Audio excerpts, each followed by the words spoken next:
اللہ رے عظمت حسین، حسین کے اختیارات دنیا تصور نہیں کر سکتی، خدا کی قسم۔ آپ ملاحظہ فرمائیں کیا کہا تھا خواجہ اجمیری نے، کیا کہا تھا خواجہ اجمیری نے؟ حسین شاہ ہیں، حسین بادشاہ ہیں، حسین دین ہیں، حسین دین کی پناہ ہیں۔ شاہ ہست حسین، بادشاہ ہست حسین۔ توجہ فرمائیں، حسین شاہ، حسین بادشاہ، حسین دین کی پناہ۔ صلوات بآواز بلند محمد والا۔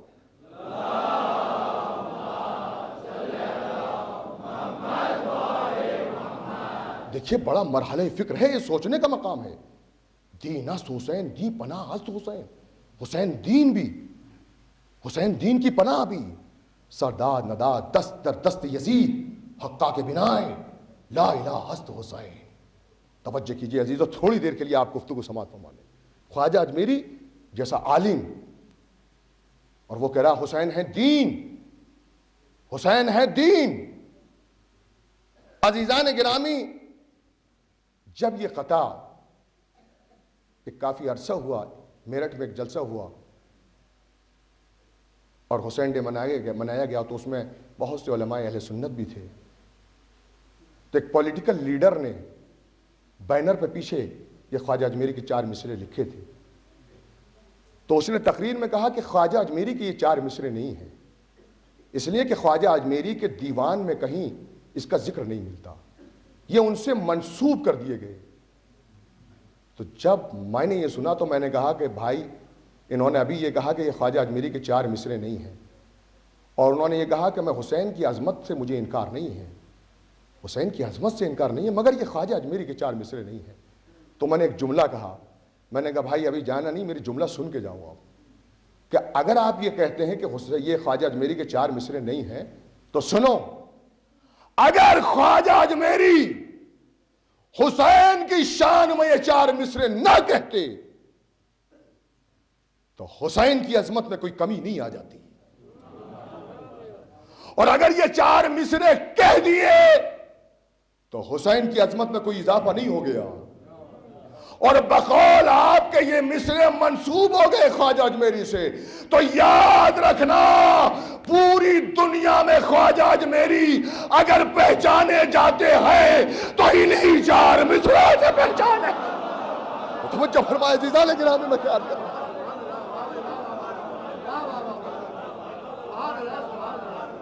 صلوات تو بڑا بالا تو بلند محمد و آل محمد۔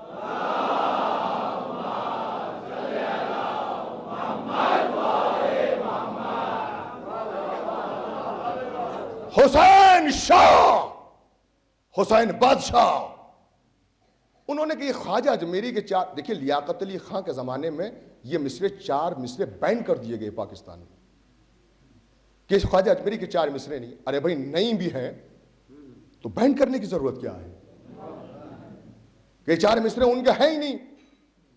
اور انہوں نے کہا یہ خواجہ اجمیری کے 4 مصرے اس لیے نہیں ہیں چونکہ خواجہ اجمیری جیسا عالم اتنی بڑی، اتنی بلائنڈر مسٹیک نہیں کر سکتا جو ان 4 مصروں میں ہے۔ اب وہ مسٹیک سن لیجئے آپ، وہ کہتے ہیں بات یہ ہے کہ شاہ اور بادشاہ، شاہ کے معنی بھی وہی، بادشاہ کے معنی بھی وہی، تو یہ تو وہی بات ہوگی جیسے کوئی کہے کہ شجر کے پیڑ کے نیچے۔ بھائی شجر اور پیڑ ایک ہی بات ہے، اور اتنی بڑی غلطی خواجہ اجمیری نہیں کر سکتے۔ میں نے کہا بات یہ ہے، یہ خواجہ اجمیری کی مسٹیک نہیں ہے، تمہاری سمجھ کا فرق ہے۔ خواجہ اجمیری کی غلطی نہیں ہے، بات دراصل یہ ہے کہ شاہ کے معنی اور ہیں، بادشاہ کے معنی اور ہیں۔ شاہ کے معنی ہیں یونیورسل ہیرو، بادشاہ کے معنی ہے دی کنگ آف دا ارتھ۔ شاہ کے معنی کائنات کا مالک، آسمان کا مالک، یونیورسل ہیرو۔ بادشاہ کے معنی دی کنگ آف دا ارتھ، زمین کا مالک۔ خواجہ اجمیری بتانا چاہتے ہیں کہ حسین آسمان کا بھی مالک ہے، حسین زمین کا بھی مالک ہے، حسین آسمان کا بھی مالک ہے، حسین زمین کا بھی مالک ہے۔ اور میں دلیل دوں آپ کی خدمت میں کہ حسین آسمان کا بھی مالک، حسین دلیل کا بھی مالک۔ مجھے آپ ایک بات بتائیں، کوئی ہندوستان کا مجرم پھانسی کا سزا یافتہ جسے پھانسی کی سزا سنائی گئی ہے، کیا پاکستان کی حکومت اسے معاف کر سکتی ہے؟ آپ بتائیں، کیا پاکستان کی حکومت یہ اعلان کر سکتی ہے کہ ہم نے اس کی سزا کو معاف کیا؟ نہیں کر سکتی۔ اچھا، کوئی پاکستان کا سزا یافتہ مجرم ہے، کیا ہندوستان کی حکومت اس کی سزا کو معاف کر سکتی ہے؟ نہیں کر سکتی۔ ایران کا سزا یافتہ مجرم، ہندوستان پاکستان کی حکومتیں اس کی سزا کو معاف نہیں کر سکتی، اس لیے کہ ملک میں ملک کا قانون چلے گا، کسی دوسرے ملک کا قانون نہیں چل سکتا۔ تو پھر آپ مجھے یہ بتاؤ کہ فطرت سے خطا کہاں ہوئی تھی؟ فطرت سے خطا کہاں ہوئی؟ آسمان پر۔ حسین نے معاف کہاں کیا؟ توجہ فرمائے، میں کیا عرض کر رہا ہوں۔ حسین نے معاف کیا زمین پر، حسین نے زمین پہ معاف کر کے بتا دیا کہ ہم آسمان کے بھی مالک ہیں، ہم زمین کے بھی مالک ہیں۔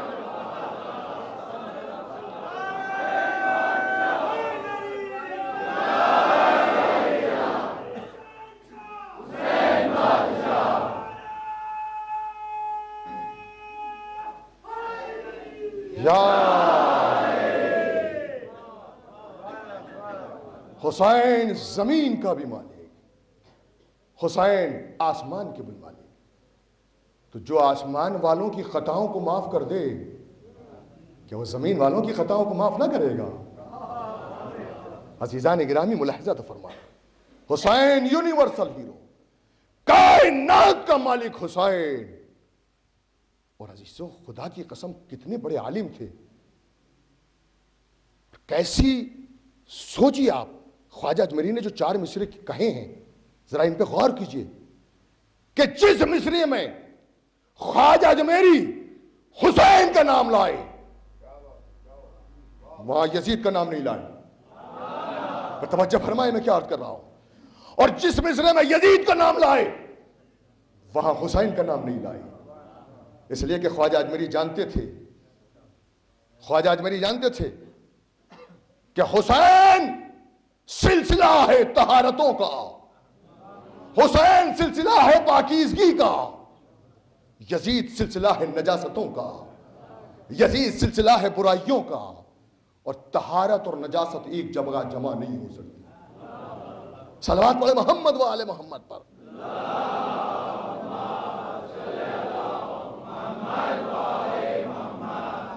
اور ایسا یونیورسل ہیرو حسین کہ خدا کی قسم کسی کا ایسا لنگر نہیں جیسا حسین کا لنگر، کسی کی اتنی سواریاں نہیں جتنی حسین کی سواریاں، کسی کے اتنے مکان نہیں جتنے حسین کے مکان، کسی کے اتنے رضاکار نہیں جتنے حسین کے رضاکار۔ خدا کی قسم کیا کہا ہے جوش ملیح آبادی نے کہ یہ ماتمی نہیں ہیں، شاہ مشرقین کے زیر علم کھڑے ہیں سپاہی حسین کے۔ عزیزان گرامی توجہ فرمائیے گا، کسی کا ایسا لنگر نہیں جیسا حسین کا لنگر، کسی کا ایسا لنگر نہیں جیسے حسین کا لنگر۔ دیکھیے، اور دوسرے رہنماؤں کے نام پر بھی لنگر لٹائے جاتے ہیں، سکھ بھی لنگر لٹاتا ہے، عیسائی بھی لنگر لٹاتا ہے، یہودیوں کے یہاں بھی لنگر لٹتے ہیں، مگر کسی کے یہاں یہ پابندی ہے کہ جو ہمارے رہنماؤں کو مانے وہ کھائے۔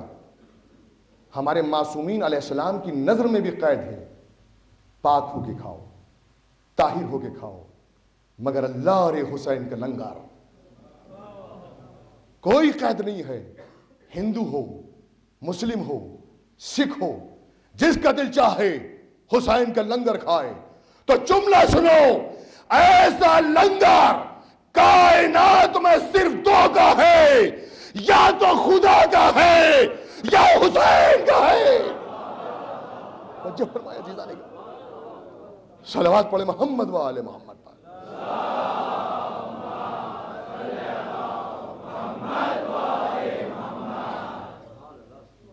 عظمت حسین تو سمجھو، جس زمین میں حسین دفن ہو گیا وہ زمین اتنی بلند ہو گئی، اتنی بلند ہو گئی کہ اگر سرزمین مکہ نے کہا کون ہے مجھ سے افضل، مجھ پر اللہ کا گھر بنا، تو آواز قدرت آئی چپ ہو جا، چپ ہو جا، ہے ایک زمین تجھ سے بھی بہتر،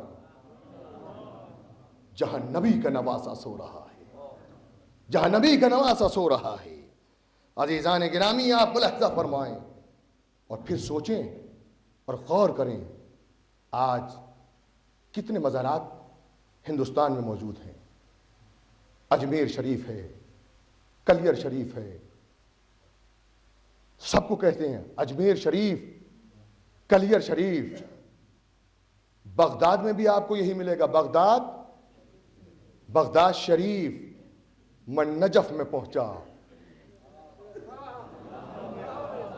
میں نے کہا نجف شریف، کہ خاموش بے ادب، شریفوں کی حدیں ختم ہو گئی، شریفوں کی حدیں ختم ہو گئی، یہ شریف نہیں ہے، یہ اشرف ہے، نجف اشرف۔ میں نے کہا شریف اور اشرف میں فرق کیا ہے؟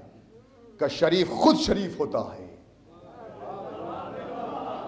اشرف وہ ہوتا ہے جو قدموں میں آ جائے شریف بن جائے، جو قدموں میں آ جائے وہ شریف بن جائے۔ میں پہنچا کربلا مولا اور میں نے جا کے کہا کربلا اشرف، کہ خاموش۔ میں نے کہا ابھی باپ کو اشرف کہا ہے تو کیا بیٹے کو اشرف نہیں کہہ سکتا؟ کہ نہیں، وہ اشرف ہے، یہ ہے کربلا مولا، یہ ہے کربلا مولا۔ تو پھر سنیں، کائنات میں دو ہی مولا ہیں، یا تو عرش مولا یا کربلا مولا۔ اور اعلیٰ فکر عزیزان گرامی، بڑی قیمتی بات۔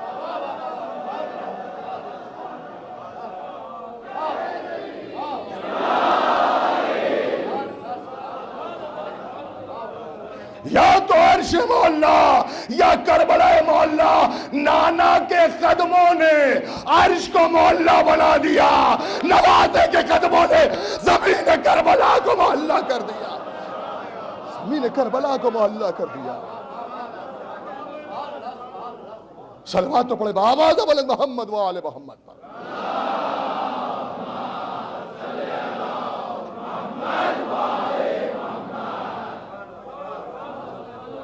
کائنات کا مالک حسین، یونیورسل ہیرو حسین۔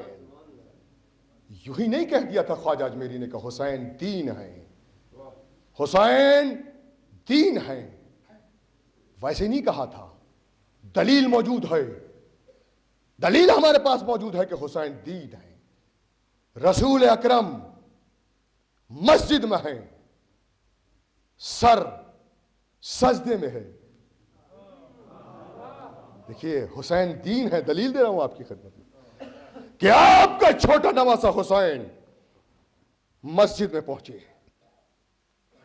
صفیں لگی ہوئی ہیں، صفوں کو چیرتے ہوئے یوں راستہ مل رہا ہے، ایسا لگ رہا ہے کہ جیسے کعبے کی دیوار مسکرا کر علی کو راستہ دے رہی ہے، ایسا لگ رہا ہے جیسے دریا کی موجیں موسیٰ کو راستہ دے رہی ہے، ایسا لگ رہا ہے جیسے شب معراج رسول کے لیے راستے بن رہے ہوں۔ نکلتے ہوئے گئے، سجدے میں رسول اکرم کا سر، اور جانے کے بعد پشت نبوت پہ سوار ہو گئے، پشت نبوت پہ سوار ہو گئے۔ انہوں نے کہا بھئی بات یہ ہے، یہ کوئی بڑی بات نہیں ہے، یہ کوئی فضیلت کی بات نہیں ہے، بات یہ ہے کہ حسین کو بچپن ہی سے گھڑ سواری کا بڑا شوق تھا، بچپن ہی سے شوق تھا، لہذا شوق تھا اس لیے آئے، رسول کے پشت پہ سوار ہو گئے۔ تو بھائیہ پیچھے تو پورا استبل موجود تھا، پر توجہ فرمائے میں کیا عرض کر رہا ہوں، پورا استبل موجود تھا، کسی کی پشت پہ سوار ہو جاتے، کسی کی پشت پہ سوار ہو جاتے، یہ درمیان سے نکلتے ہوئے آئے، پشت نبوت ہی پہ کیوں سوار ہوئے؟ انہوں نے کہا بھئی یہ تو حسین کے بچپن کا کھیل تھا، عجب کھیل تھا کہ جس کھیل میں اللہ بھی شامل ہو گیا، جس کھیل میں رسول بھی شامل ہو گیا، جس میں جبرائیل بھی شامل ہو گیا. مرحلہ فکر ہے عزیزان گرامی، توجہ فرمائیں. سر سجدے میں ہے، پشت نبوت پر حسین سوار ہے. اور اس کے بعد پیچھے نماز پڑھنے والے جو ایسے لوگ بھی تھے جو نماز پڑھتے تھے کہ اگر نماز پیچھے پڑھ رہے ہیں اور باجے کی آواز آ رہی ہے، گانے کی آواز آ رہی ہے، تو رسول مڑ کے دیکھتے تھے تو سارا مجمع صاف ہو جاتا تھا. تو اب آپ غور فرمائیں کہ انہوں نے سر اٹھا کے نہ دیکھا ہو. انہوں نے کہا کیا ہو گیا کہ رسول سجدے کو طول دے رہے ہیں، سبحان رب الاعلی و بحمدہ کی تسبیح بلند ہے، بار بار سر اٹھایا، دیکھا پشت پر حسین سوار ہے. پھر سجدے میں سر رکھ لیا، پھر سر اٹھایا، پھر سجدے میں سر رکھ لیا، پھر سر اٹھایا، پھر سجدے میں سر رکھ لیا. تو یہ پہلا سجدہ تو خدا کے لیے تھا. ہائے ہائے ہائے، میں کیا عرض کر رہا ہوں، خدا کی قسم توجہ فرمائے میں کیا عرض کر رہا ہوں. یہ باقی 69-70 کی سجدے کس کے لیے بھائی، کس کے لیے ہیں یہ سجدے؟ بار بار سر اٹھا رہے، سر رکھ رہے، سر اٹھا رہے، سر رکھ رہے. اللہ بھی یہی کہنا چاہتا ہے، اللہ بھی یہی کہنا چاہتا ہے، اے میرے رسول کے صحابیوں، آج تمہاری نماز یہی ہے کہ سجدے کرتے رہو، سر اٹھا اٹھا کے حسین کی زیارت کرتے رہو، حسین کی زیارت کرتے رہو. اور پھر میں آپ سے پوچھنا چاہتا ہوں، آپ مجھے فقط اتنا بتائیں کہ اگر آپ یہ منظر اپنی آنکھوں سے دیکھ رہے ہیں اور کہ کوئی بزرگ نماز پڑھ رہے ہیں، مثلا یہ کہ کسی کا نانا یا کسی کا باپ یا کسی کا دادا اور اس کا پوتا آئے، نماز آئے اور پشت پہ سوار ہو جائے، تو آپ سچ بتائیں آپ کیا کریں گے؟ کیا کریں گے آپ سجدہ کرنے والے سے کچھ کہیں گے یا بچے سے کچھ کہیں گے؟ ظاہر سی بات ہے بچے کو ہٹائیں گے. آپ بچے کو ہٹائیں گے اور بچے سے کہیں گے بیٹا ایسے نہیں کرو، تمہارے نانا تمہارے دادا نماز پڑھ لیں، بیٹا ایسے نہیں کرنا چاہیے، یہی تو کہیں گے. اب جبرائیل کو دیکھتے ہیں کہ جبرائیل کیا کہتے ہیں. جبرائیل آئے رسول سے کچھ نہیں کہتے، توجہ، حسین سے کچھ نہیں کہتے کہ حسین کو ہٹا لیں، ہٹا دیتے نہیں، رسول سے کہتے ہیں اللہ کے رسول بعد درود و سلام کے اللہ یہ کہتا ہے کہ جب تک حسین اپنی مرضی سے پشت سے نہ اتر آئے.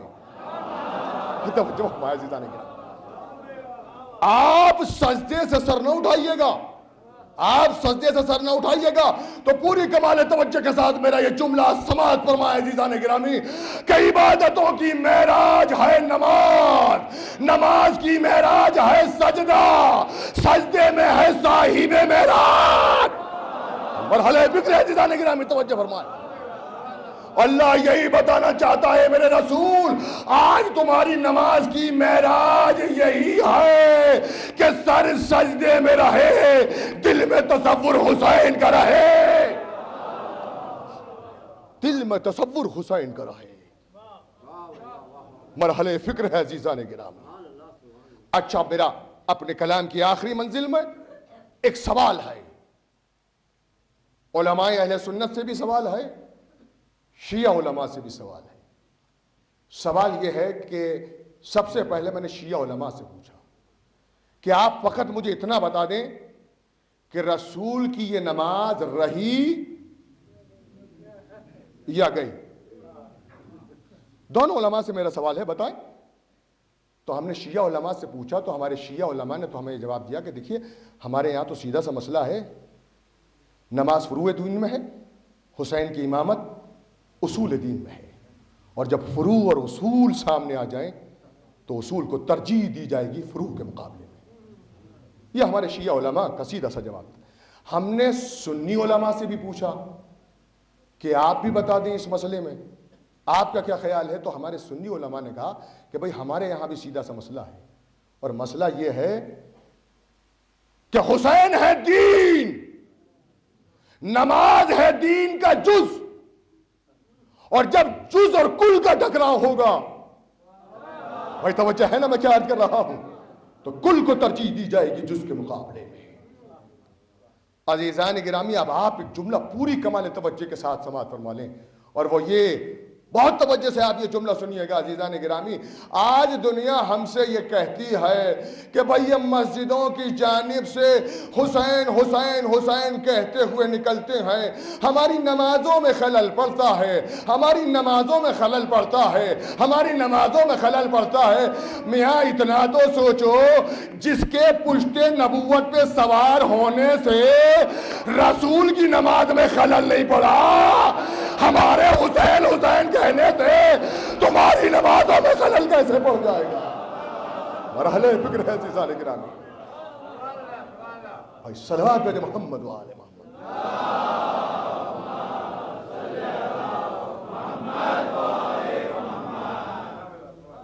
سجدے کو طول لے کر بتا دیا کہ آج میرا حسین میری پشت پہ سوار ہو کر سجدے کو طول دے رہا ہے. کل سجدے میں سر کٹا کے سجدوں کو زندگی دے گا, زندگی عطا کرے گا. خدا کی قسم آج مسجدوں سے آنے والی صدائیں حسین کی مرہون منت ہیں. اگر حسین سجدے میں سر نہ دیتے تو آج اسلام نہ ہوتا. حسین نے قربانیاں دے دی. میں اکبر کا سینہ پیش کر دوں گا مگر اسلام تجھے مٹنے نہیں دوں گا. میں عباس کے بازو پیش کر دوں گا مگر اسلام تجھے مٹنے نہیں دوں گا. میں اپنی بہن زینب کی چادر پیش کر دوں گا مگر اے اسلام میں تجھے مٹنے نہیں دوں گا. عزاداران امام مظلوم صف عزا بچھی ہوئی ہے اور آپ شہزادی کونین کو ان کے لال کا پرسہ دینے کے لیے آئے. کون شہزادی؟ میری وہ شہزادی جس نے باپ سے کہا تھا بابا بابا یہ بتاؤ کہ جب یہ کربلا کا واقعہ پیش آئے گا تو کیا آپ موجود ہوں گے؟ کہ نہیں بیٹی میں موجود نہیں ہوں گا. بابا کیا علی موجود ہوں گے؟ کہ نہیں علی بھی نہیں ہوں گے. کہ میرا حسن تو ہوگا؟ کہ حسن بھی نہیں ہوگا. تو فاطمہ نے تڑپ کے کہا بابا میں تو ہوں گی. کہ نہیں بیٹی تم بھی نہیں ہو. تو تڑپ کے فاطمہ زہرا نے کہا بابا جب کوئی نہ ہوگا تو میرے لال کو روئے گا کون؟ میرے لال کی صف عزا کون بچھائے گا؟ میرے لال کا ماتم کون کرے گا؟ ہاں زادارو خدا کی قسم ہم تمنائے فاطمہ زہرا ہیں زادارو. اور میں نے کل بھی آپ کی خدمت میں ایک جملہ کہا تھا, خدا کی قسم ہم کیا, ہماری خطابت کیا, ہم کیا, ہمارا علم کیا. میری شہزادی مجلس اعضاء میں آتی ہیں, ہماری خطابت سننے نہیں آتی ہیں, ہمارا علم سننے نہیں آتی ہیں. وہ عالمہ غیر معلمہ ہیں, وہ آتی ہیں فقط اپنے لال کا ماتم کرنے, وہ آتی ہیں فقط اپنے لال کو رونے کے لیے. ہاں عزاداروں میری آپ سے گزارش ہے کہ مجلس کے بعد ہمارے نوجوان جی بھر کے, یا ایام عزا ہیں, جی بھر کے حسین کا ماتم کیا کرو, جی بھر کے نوحہ پڑھا کرو. اس لیے کہ دکھیاری ماں کی تمنا ہی یہی ہے. خدا کی قسم تم آتے ہو, مجلس کرتے ہو, صف عزا بچھاتے ہو, اپنے گھر کو چلے جاتے ہو, مگر شہزادی جاتی نہیں ہے. کبھی اس مجلس میں, کبھی وہاں جاتی ہے, کبھی صف عزا پہ جاتی ہے. ہاں عزاداران امام مظلوم آج کی اس وقت کی مجلس میں میں آپ کی خدمت میں ایک صحابی کا تذکرہ کرنا چاہتا ہوں. حسین کا ایسا صحابی کہ جسے امام مرد فقیہ کہے, مرد فقیہ کہے. عزادارو امام حسین سے بہن نے تڑپ کے کہا تھا بھیا لشکر پہ لشکر آ رہے ہیں, لشکر پہ لشکر آ رہا ہے, بھیا تمہارا بھی کوئی دوست, تمہارا بھی کوئی چاہنے والا ہے, آپ بھی خط بھیج کے بلا لو. حسین نے کہا ہاں زین, جو میرے چاہنے والے ہیں ہم نے ان کو بلایا ہے. اور امام حسین علیہ السلام نے خط لکھا تھا جناب حبیب ابن مظاہر کے نام, اور لکھا کیا تھا؟ حبیب ہم نرغ عادہ میں گر چکے ہیں. حبیب کیا یہ ممکن ہے کہ تم ہماری مدد کے لیے آؤ؟ حبیب ہم تمہارے علاقے میں ہیں, اور حبیب ہم تم کو زحمت نہ دیتے, مگر میں کیا کروں, میرے ساتھ رسول کی بیٹیاں بھی ہیں. عزادارو قیامت کا جملہ تھا یہ. قاصد خط لے کے چلا, اور حبیب ابن مظاہر جو تاریخ نے لکھا ہے کہ دسترخوان پر کھانا لگا ہوا تھا, کھانا نوش فرما رہے تھے. کہ دروازے پہ کسی نے دق الباب کیا. حسین نے پوچھا کون؟ آواز آئی انا برید الحسین. عزادارو جملے یہ ہیں کہ لقمہ یوں ہی چھوڑ دیا اور ایسے تیزی سے دروازے کی طرف بڑھے کہ کہیں گر نہ جائیں. ارے میرے آقا کا قاصد. تیزی سے بڑھے, دروازے کو کھولا. میرے آقا کے قاصد ہو؟ کہاں؟ یہ پیغام بھیجا ہے آپ کے نام. خط کو لیا, آنکھوں سے لگایا, چوما, بوسے دینے کے بعد خط کو کھولا. آنکھوں سے بے اختیار آنسو بہنے لگے. ہائے فاطمہ کا لال اور نرغہ یادہ میں, علی کا نور نظر اور نرغہ یادہ میں, رسول کا نواسہ اور نرغہ یاد. خط کو لیا, بند کیا. گھر میں آئے, زوجہ مومنہ ہے, تڑپ کے پوچھا حبیب کیا پیغام بھیجا ہے میرے آقا نے؟ کہا حسین نرغہ یادہ میں گر گئے ہیں, میرے آقا نے مجھے مدد کے لیے بلایا ہے. کہا پھر آپ کا ارادہ کیا ہے؟ کہا میں سوچ رہا ہوں کہ جاؤں یا نہ جاؤں. کہا کیوں؟ کہا مومنہ تیرا بھی تو خیال ہے, آخر تجھے کس سہارے چھوڑ کے جاؤں؟ تڑپ کے کہا حبیب تم کو میرا خیال ہے؟ فاطمہ زہرا کے لال کو کوئی خیال ہے؟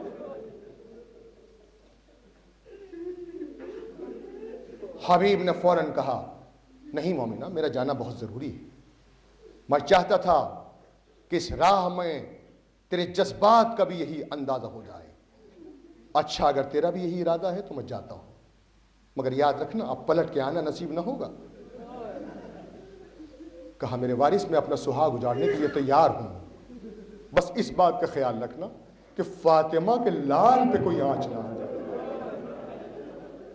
فاطمہ کے لال پہ کوئی حرف نہ آ جائے. حبیب چلے, حالات سازگار نہیں ہیں.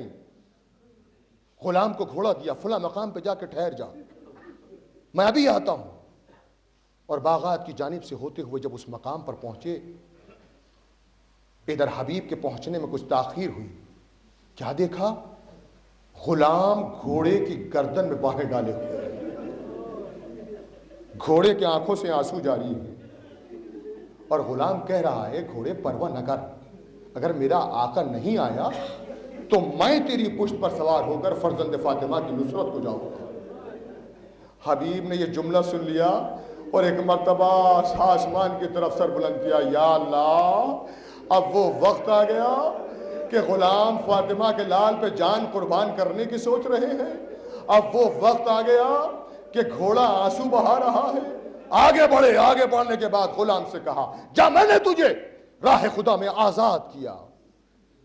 غلام نے ہاتھوں کو جوڑ دیا. عجب جملہ کہا ہے غلام نے, کہے میرے آقا جب تک آپ کی خدمت کا معاملہ تھا آپ نے مجھے ساتھ رکھا, اب جب فاطمہ کے لال کی خدمت کا وقت آیا تو آپ مجھے چھوڑ کے جانا چاہتے, میں آپ کے ساتھ چلوں گا. غلام کو لیا, تیزی کے ساتھ بڑھے, کہیں ایسا نہ ہو کہ فرزند فاطمہ کی بارگاہ تک پہنچنے میں مجھے تاخیر ہو جائے اور مجھے شرمندگی کا سامنا کرنا پڑے. ادھر حسین ابن علی خیمے کے باہر انتظار میں ہے کہ ایک مرتبہ کوفے کی جانب سے گرد اٹھتی ہوئی محسوس کی. حسین نے آواز دیا بس ادھر آؤ, علی اکبر ادھر آؤ. دیکھو میرے بچپن کا ساتھی حبیب آ رہا ہے, بڑھ کے حبیب کا استقبال کرو. حبیب آگے بڑھے, علی اکبر آگے بڑھے. حبیب ابن مظاہر مولا کی بارگاہ میں پہنچے, دیکھا نرغیادہ میں حسین گھرے ہوئے. ادھر یہ خبر خیمے میں پہنچ گئی کہ کوئی آیا ہے. جناب زینب نے فضہ کو بلایا, فضہ جب معلوم کر کے تو آ کہ کون آیا ہے, یہ تکبیر کی آوازیں آ رہی ہیں, اللہ اکبر کی آوازیں آ رہی ہیں, ذرا معلوم کرو کون آیا. فضہ گئیں, آ کر خبر دی شہزادی مبارک ہو, آپ کے ماجائے کا بچپن کا دوست حبیب آئے. حبیب آئے ہیں. عزادارو زینب نے تڑپ کے کہا, بس مجلس تمام ہے عزادارو, زینب نے تڑپ کے کہا اے فضہ جل جا فضہ, اور جا کے حبیب سے ہمارا سلام کہہ دے.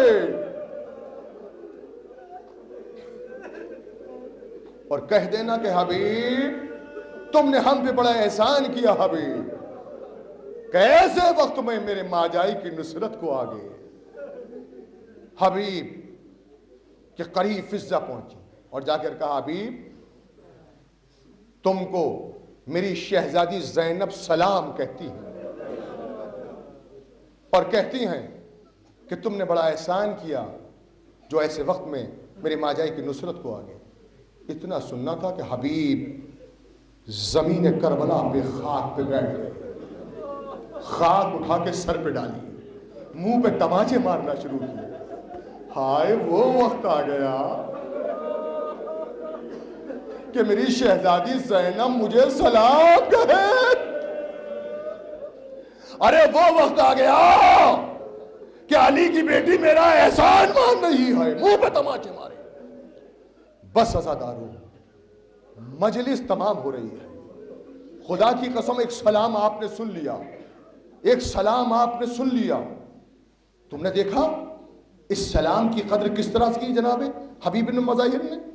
زمین پہ بیٹھ کے منہ پہ تماچے مار کر سلام کی ہے کہ قدر کی ہے۔ اب میں ایک سلام آپ کو اور سناتا ہوں اور آپ کو حسین کی مظلومیت کا واسطہ کہ اس سلام کا جواب آنسوؤں کے نذرانے سے دیجیے گا، اس سلام کا جواب بآواز بلند گریہ کر کے دیجیے گا، اس لیے کہ یہ سلام کسی اور کے نام نہیں ہے عزادارو، یہ سلام کسی اور کے نام نہیں ہے، یہ سلام آپ کے نام ہے، آپ کے نام۔ جب رخصت آخر کے لیے میرے امام آئے، ارے بابا سے بلند ماتم کرو عزادارو، سید سجاد کا بازو پکڑ کر سورہ علم کی تلاوت کر کے نے بات فرمایا، اے بیٹا سید سجاد جب قید شام سے چھوٹ کے جانا تو ہمارے شیعوں سے ہمارا سلام کہنا، آو عزادارو حسین کو سلام کا جواب دے، اے آدم کے وارث تجھ کو سلام، اے موسیٰ کے وارث تجھ کو سلام، اے ابراہیم کے وارث تجھ کو سلام، اے عیسیٰ کے وارث تجھ کو سلام، سلام اس سر ادار پر جسے نو کے نیزے پہ چڑھایا گیا، سلام اس جسم اقدس پر جو گھوڑے کی ٹاپوں سے پامال کر دیا گیا، سلام اللبائے مبارک پر جو آخری وقت تک امت کے لیے دعا کرتا رہا۔